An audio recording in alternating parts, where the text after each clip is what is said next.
What up, Hungry Nation? Max here. You guys missed me? I've been home in Florida where it is unseasonably cold, and I've been working on my other passion, which is theater. Working Class Foodies is wrapping up our first season, and I hope you guys are just as psyched as I am for season 2. We've been working hard to create new, exciting ways for all of you working class foodies out there to get involved. So stay tuned for awesome contests, challenges, and of course new, local, seasonal, and affordable recipes.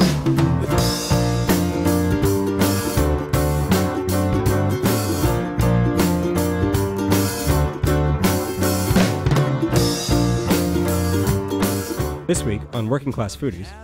Last Saturday, I went to the market with a warm root vegetable salad in mind, but the bad weather had kept most of the farmers away. Even though New York actually has pretty decent winter produce, there wasn't a whole lot to choose from. But there were multicolored eggs, a variety of gorgeous mushrooms, and braving the cold without a tent, farmer ground flour polenta. Last spring at my cousin's bar mitzvah, I had a big bowl of soft, creamy polenta with hearty portobello mushrooms, and ever since last April, the dish has been in the back of my mind, waiting for the right time for me to make it. There were mushrooms and polenta at the market, so I knew the dish's time had come. In addition to a big 2-pound bag of polenta, I picked up a 1/4 pound of shiitake mushrooms and a 1/4 pound of oyster mushrooms, then about a dozen multicolored farm eggs. I went to the market with a warm root vegetable salad in mind, but I left salivating over the idea of a mushroom ragu over polenta with a poached egg on top. I couldn't wait to get home and start cooking. We're going to take a quick break, but let us know what you think. Leave us a comment, rate the video, and make sure to subscribe to our channel.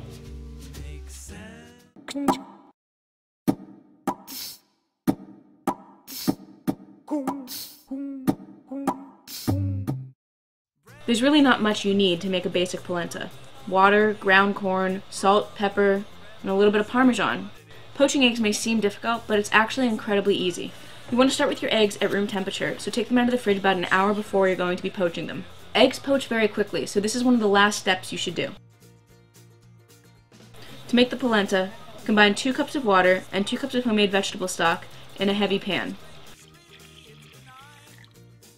Bring that to a boil, and then stir in 1 cup of polenta. Alright. Reduce the heat to a simmer and stir the polenta until it begins to absorb the liquid.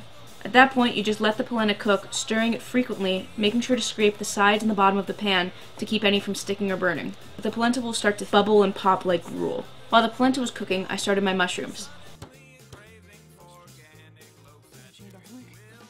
First, I minced 4 cloves of garlic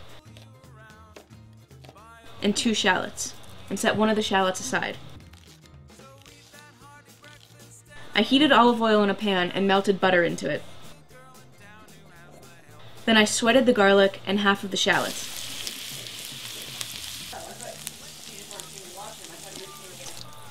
Meanwhile, I cleaned the mushrooms with a damp paper towel and then sliced them into ribbons.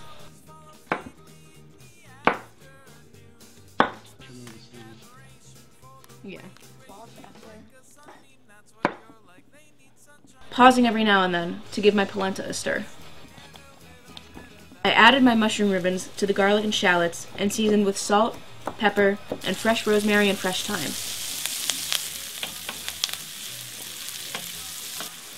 Then I cooked the mushrooms until they were crispy, and then set them aside.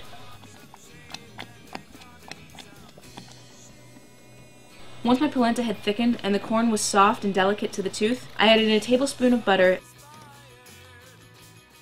and grated in about a 1/4 cup of Parmesan cheese. And turn the heat off under the polenta. It'll stay warm.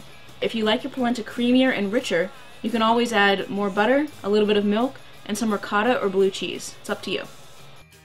Then in the same pan that I made the mushrooms, I heated up a little more oil and added in my other shallot. I let that shallot caramelize, and then I put my mushrooms back into the pan and poured in about half a cup of vegetable stock. I deglazed the pan a little bit by scraping it to get up all those nice chewy bits that stick to the bottom of the pan, and then I let that cook down until it had thickened into sort of like a mushroom ragu. If I was making this dish for dinner, I might use red wine instead of the vegetable stock, but for brunch, it's already hearty and rich and sweet enough. To poach the eggs, I brought 6 cups of salted water to boil. You can add a teaspoon of white vinegar to the water to help the eggs form, but it's not necessary. You want to gently break the eggs into small bowls or ramekins, and then slide them one at a time into the water. I was using a small pot, so I cooked my eggs one at a time. If the egg looks like it's touching the bottom of the pan, you can use a spoon to very, very gently bring the egg white up over the yolk. To add a little crunch to my polenta, I made some garlic breadcrumbs from an old stale baguette and 1 clove of minced garlic. I made my breadcrumbs in the same pan where I made my mushrooms. To serve, scoop some polenta into the center of a shallow dish. Ladle on top of that some of the mushrooms and the ragu sauce, and then using a slotted spoon, carefully slide your poached egg out of the liquid. Let it drain a little bit, and then put it on top of the mushrooms. I sprinkled some breadcrumbs on top of that, and then garnished the dish with a sprig of rosemary and a few thin curls of Parmesan cheese. Let the egg rest for about a minute, and then break the yolk into the polenta. There are a lot of steps to this dish, but it is actually absurdly easy to make. This dish was everything you could possibly want on a cold, gray winter day. Soft, hearty, rich. It was amazingly comforting and would go great as brunch, lunch, or dinner. The total cost for my polenta with mushroom ragu and a poached egg for 2 came to $8, just $4 a person. Now, this bag of polenta cost $6, which might seem like a lot, but I only used 1 cup of it, and look, it's still full to here. That's a lot of polenta that I still get to make down the road, which leads us to a very exciting contest announcement.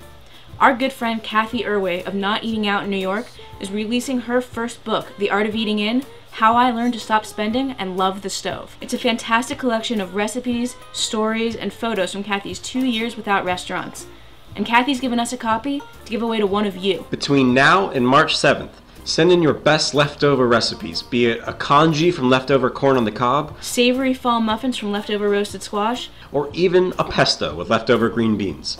You've got a creative way to use what's left in your kitchen, we want it. So submit your entry as a video response to this episode, or upload it to us directly at hungrynation.tv/submit. Keep checking back every week to vote for your favorite videos, check on your entry, and see what other people are entering too. Oh, and also for some kick-ass bonus content from me and Max. We'll announce the contest winner on March 15th in the first episode of Season 2. So get those cameras rolling, Hungry Nation, and get cooking, and send us the best recipes you've got. And we'll see you next week on Working Class Foodies.